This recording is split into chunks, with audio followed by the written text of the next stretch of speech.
اور دوسرے دہے کو مغفرت کے لیے مختص کیا، اور تیسرے دہے میں جہنم سے نجات سے منسلک بات ہو رہی ہے۔ تو شب قدر ان تمام نیکیوں کو اور بھی بلندی کی طرف لے جاتی ہے، اور نیکیوں کا اکاؤنٹ یا پھر اس کا کھاتا بہت زیادہ جمپ ہوتا ہے، اور کمپاؤنڈ انداز میں یعنی مرکب طریقے سے اس میں کئی گنا ثواب اور اجر ملتا ہے کہ آج کی رات ہم نماز اور ذکر و اذکار، تلاوت قرآن مجید اور قضائے عمری۔ ناظرین، اس سے پہلے میں شب برات کے وقت بھی یہی عرض کر چکا تھا کہ قضائے عمری کو اہمیت دیں، کیونکہ جتنی نمازیں قضا ہو گئی ان کا حساب تو برابر ہونے والا ہے۔ چاہے آپ کتنے بھی نیکیاں کر لیں، نیکیوں کا بدلہ ملے گا، لیکن اس بنا پر چھوٹی ہوئی نمازوں کو چھوڑا نہیں جائے گا۔ چاہے نماز ہو یا روزہ ہو، اس کا تو قضا کرنا ہے۔ عذر شرعی ہو تو الگ بات ہے، روزے میں آپ استثناء مل سکتی ہے، لیکن جیسے ٹھیک ہوں اس کو تکمیل کر لیں۔ اور دین اسلام بھی ایک معتدل پسند مذہب ہے، اعتدال ہے، اس میں سختی نہیں ہے، اس میں اور نہ کوئی تکرار ہے۔ لا اکراہ فی الدین، دین اسلام میں تکرار بھی نہیں ہے، سختی بھی نہیں ہے، بالکل الاسٹک ہے، لچکدار ہے، اور بندوں کی سہولیت کے اعتبار سے اسلام کے تمام اعمال و افعال ہم کر سکتے ہیں۔ تو شب قدر میں بھی ہم کوشش یہی کریں کہ زیادہ سے زیادہ اجر اور ثواب حاصل کریں، اور قرآن کی تلاوت کریں، اور قضائے عمری اپنے پرانی نمازوں کو تکمیل کریں، قرآن پڑھیں، کیونکہ شب قدر میں ہی قرآن نازل ہوئی تھی۔ جب چھوٹے چھوٹے حصوں میں جبرائیل علیہ السلام آتے تھے وحی کے ذریعے، قرآن شریف کا جب نازل ہونا شروع ہوا تو 23 سال کی عمر میں پوری قرآن شریف مکمل ہوئی۔ اور اس مہینے کی فضیلت اس وجہ سے بھی ہے کہ قرآن رمضان کے مہینے میں بلکہ شب قدر میں پوری طرح مکمل حالت میں آئی ہے۔ تو قرآن کا مہینہ، نزول رحمت کا مہینہ، رحمت بارہ کا مہینہ یا مغفرت کا مہینہ، آپ جو چاہے نام دے دیں، کیونکہ رمضان میں جو بھی نیک کام کریں گے آپ اس کو اگر معمول بنائیں تو ساری زندگی میں بقیہ 11 مہینوں میں بھی اگر آپ اسی انداز میں کام کریں تو یقین جانیے آپ صحت سے، نعمت سے، قربت سے اللہ کی، اور ترقی میں، ریاضت میں، اور اپنی فصاحت اور بلاغت میں، اور دین کی اونچائی تک پہنچنے میں آپ کو کوئی مشکل نہیں ہوگی۔ کیونکہ جیسا کہ آپ جانتے ہیں رمضان میں شیاطین کو قید کیا جاتا ہے، شیطانوں سے ہم بالکل مبرہ ہیں، لیکن نفس ہمارا نفس بھی سب سے بڑا شیطان ہے ناظرین، اور نفس پہ قابو پانا۔ اور رمضان کے مہینے میں شب قدر میں کہہ لیجئے ہمارے کئی اسلاف، ہمارے صحابہ، تابع تابعین شاندار طریقے سے عبادت کرتے تھے۔ امام ابو حنیفہ رحمۃ اللہ علیہ، مجتہد اعظم، امام اعظم جنہیں ہم کہتے ہیں، آپ تو عبادت کرنے کا ایک ایسا طریقہ ایجاد کیا جو شاید سن کر بھی ہم کو سننے میں کافی مشکل لگے۔ 30 سال تک آپ نے اپنی پیٹھ بستر تک نہیں لگائی، یعنی آرام تو دور کی بات، آپ دراز بھی نہیں ہوئے اور آرام بھی نہیں کرے اور عبادت کرتے رہے۔ اور خلیفہ چہارم حضرت عثمان غنی رضی اللہ تعالیٰ عنہ کی بات کہیں تو آپ رات میں قیام کرتے تھے تو نماز پڑھتے تھے، اور ان نفل نمازوں میں، نفل کی اہمیت اس واسطے بھی ہے ان کے نزدیک ناظرین، یہ لوگ فرض، واجب، سنت موقدہ، سنت غیر موقدہ ان تمام کو ادا کرتے تھے تو ان کے لیے بچتی تھی نفل، اور نفل پوری کرتے تھے۔ تو نفل میں، نمازوں میں روز ایک ایک قرآن ختم کرتے تھے، تو یعنی کافی طویل قیام، طویل عبادت، اور اس طرح کرتے تھے کہ لوگوں کو رشک ہوتا تھا۔ اور اس زمانے کے صحابہ دن میں کافروں سے لڑتے تھے اور رات میں اپنے نفس سے لڑتے تھے اور عبادت کرتے تھے۔ لیکن ناظرین یہاں لمحہ فکر، غور و فکر ہمارے لیے یہ ہے کہ آج ہم لڑنا تو دور کی بات، آپس میں لڑتے ہیں، آپس میں اختلاف کرتے ہیں، اسی باتوں پر دلائل ایک دوسرے کو جھوٹا ثابت کرنے کے لیے یا پھر خود کو مستحکم ثابت کرنے کے لیے، خود کو مستند ثابت کرنے کے لیے ہم لڑتے ہیں، جبکہ نفس کو ہم بالکل چھوٹ دیتے ہیں کہ وہ کسی طرح بھی ہمیں بہکائے کرے۔ تو کہنے کا مطلب ہے کہ ناظرین خدا واحد پر یقین رکھیں اور شب قدر کی فضیلت کو ہم پوری طرح حاصل کرنے کی کوشش کریں، عبادت اور ریاضت میں رہیں، لغو باتوں سے پرہیز کریں، خرافات سے دور رہیں، اور اپنے نفس پر قابو کریں تاکہ ہم ہمیشہ نیک عمل کر کے نیک زندگی پا سکیں، اور رمضان کی تربیت جو ہم نے پائی ہے وہ بقیہ مہینوں میں بھی اس کا اطلاق کر کے اپنی زندگی کو درخشاں بنا سکیں، دین کو کامیاب ہو سکے، دنیا میں بھی کامیاب ہو سکے۔ ناظرین جب جو دین میں کامیاب ہوتا ہے دنیا خود بخود اس کے لیے کامیابی کا راستہ بتاتی ہے، کیونکہ دنیا تو ایک آزمائش گاہ ہے، اصل ابدی زندگی تو جنت میں ہے نیک لوگوں کے لیے۔ تو جو اس کا دین بھلا ہوگا اس کی دنیا خود بخود بھلی ہوگی، اور سچا مومن، مرد مومن وہی ہے، اور علامہ اقبال رحمۃ اللہ کے الفاظ میں نوجوان مرد مومن بہتر ہے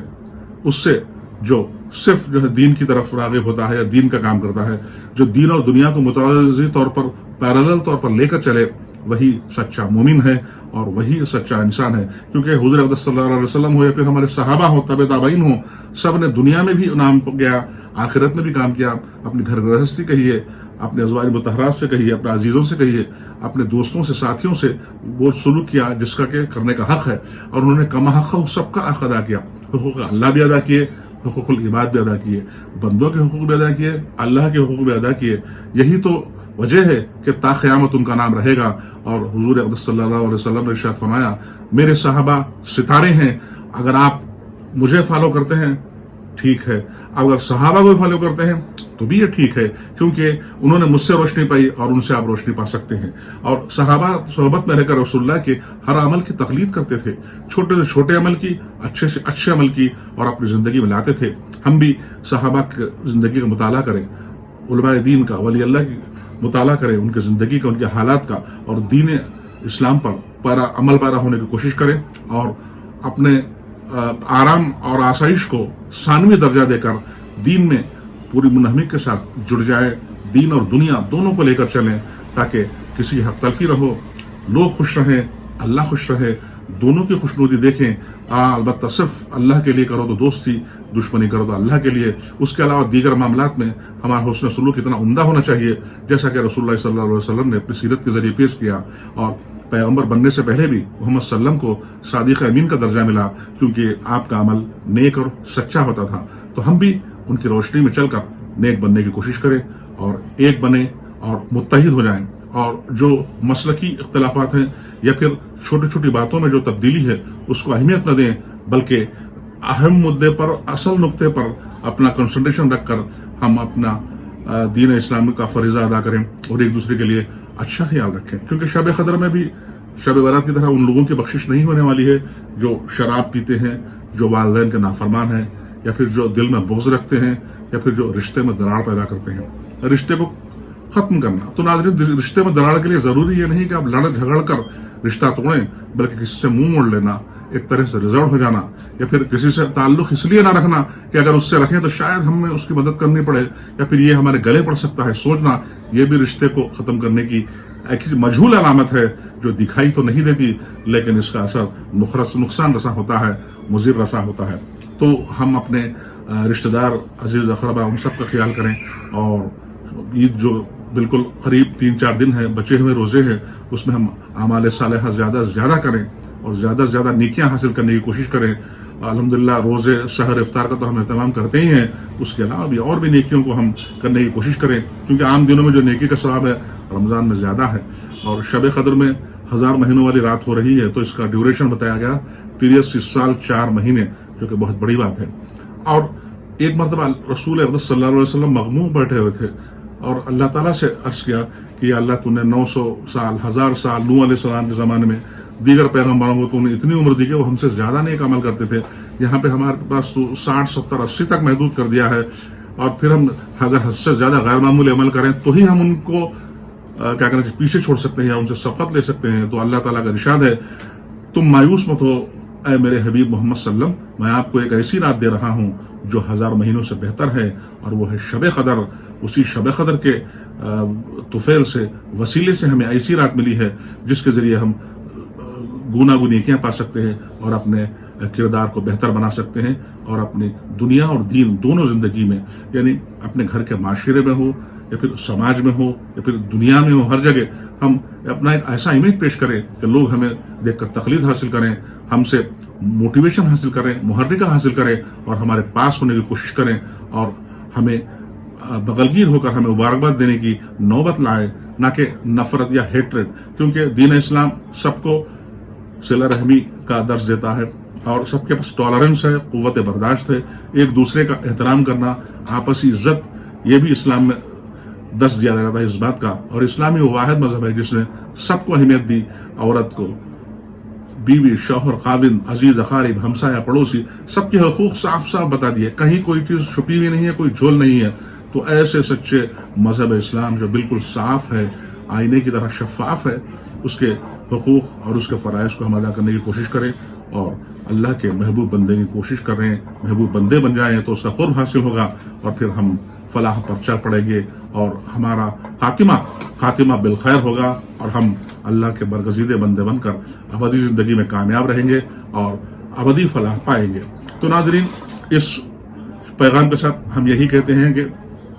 آخری دہمی عبادتوں کا اہتمام کریں,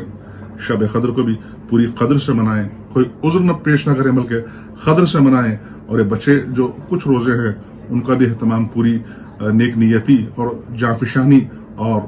دلچسپی کے ساتھ اور پورے انہماک کے ساتھ